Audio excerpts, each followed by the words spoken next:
Morning मित्र मैत्रिणींनो, आज मी बनवणार आहे वांगी बटाटाचा रस्सा, ब्लॅक कलरचा काळा. त्यासाठी लागणारं साहित्य: खोबरं, अद्रक, लसूण, कोथिंबीर, अख्खा गरम मसाला, मिरच्या, लवंग, धने, तेजपत्ता, जायफळ, वेलची आणि हे बोंबील, सुके बोंबील. मी काळ्या कलरचा म्हणजे काळं वांग्याचं कालवण बनवणार आहे, म्हणजे रस्सा. आणि मी त्याच्यासाठी कांदा लाल भाजून घेतलेला आहे बिना तेलाचा. मग तो जरा तांबूस झाल्यावर मी तेल टाकलेलं आहे, तर तुम्हाला दाखवते. ओके, पहिलं वाटण बघा माझं. खोबरं पण मी भाजून घेतलेलं आहे. आधी कांदा भाजला, नंतर खोबरं. अख्खा गरम मसाला, अद्रक, लसूण, कोथिंबीर ही पण मी फ्राय करून घेतलेली आहे. बघू शकता, तुम्ही बघू शकता मसाला पूर्ण भाजून झालेला आहे. तो मस्त खरपूस भाजला आहे. आता मी तो वाटणार आहे. मेन वांग्याच्या कालवणाला लागणारे बोंबील, मी ते चांगले सुके बोंबील आहे मी हे चांगले भाजून घेते तेलामध्ये खरपूस. ओके, मेन चव ह्याच्यामुळे येणार आहे. अशी पण वांग्याला स्वतःची चव असते, पण ह्याच्यामुळे डबल चव येते.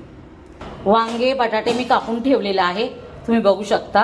हे असे कापायचे आहे. पाठची शेपूट असते ना, ते कापायचं आहे आणि हे 4 कापा करायच्या आहेत अख्ख्या. ओके, मी आता पुढची रेसिपी तुम्हाला दाखवते. बोंबील पण चांगले खरपूस भाजलेले आहे. ओके, मी वाटलेलं आहे काळ्या मसाल्याचं वांग्याचं. तुम्ही बघू शकता कलर किती छान आलेला आहे. टोप गरम झालेला आहे, त्यात मी तेल टाकलंय. आता मी टाकणार आहे कढीपत्ता. कढीपत्ता चांगला तडतडून द्यायचा आहे आणि घरचा मसाला, मिरची पावडर आणि हळद. मसाला टाकल्यानंतर मी त्यात वांगी आणि बटाटे टाकलेले आहे आणि चांगले मिक्स केलेले आहे. आता मी त्याच्यावर झाकण ठेवणार आहे. ओके, आणि 5 मिनिटांनी त्याला पाणी सुटून द्यायचं आहे. तुम्ही बघू शकता वांगी, बटाटे आणि तो मसाला पूर्णपणे मस्त वाफ आलेली आहे आणि छान पण दिसतंय. तुम्ही बघू शकता. अजून 2 मिनिटं मी ठेवणार आहे, मग नंतर त्यात मी वाटण टाकणार आहे. ओके, व्हिडिओ कट झाला. कट माहिती नाही कोणी कट केला, पण मी आता ह्याच्यात मसाला टाकते. तुम्ही बघू शकता तेल सुटलेलं आहे. मसाला टाकायचा आणि पूर्ण एकत्र करायचं. तुम्ही बघू शकता वांग्याला मस्तपैकी उकळी येत आहे, तेल सुटलेलं आहे. आता मी ह्याच्यात पाणी टाकणार आहे. ओके, सॉरी, पाणी नाही टाकणार आहे, विसरली. मी ह्याच्यात सुके बोंबील टाकणार आहे. तुम्ही बघू शकता मी बोंबील टाकलेले आहे आणि ते मी पुन्हा एकत्र करणार आहे. हे बोंबील मी एकत्र केलेले आहेत. पुन्हा मी त्याच्यावर झाकण ठेवणार आहे. तुम्ही बघू शकता वांगे मस्तपैकी वाफवलेले आहे, बोंबील पण आणि बटाटे पण. आता ह्यात मला हवं तेवढं मी पाणी टाकणार आहे. मला हवं तेवढं मी पाणी टाकलेलं आहे.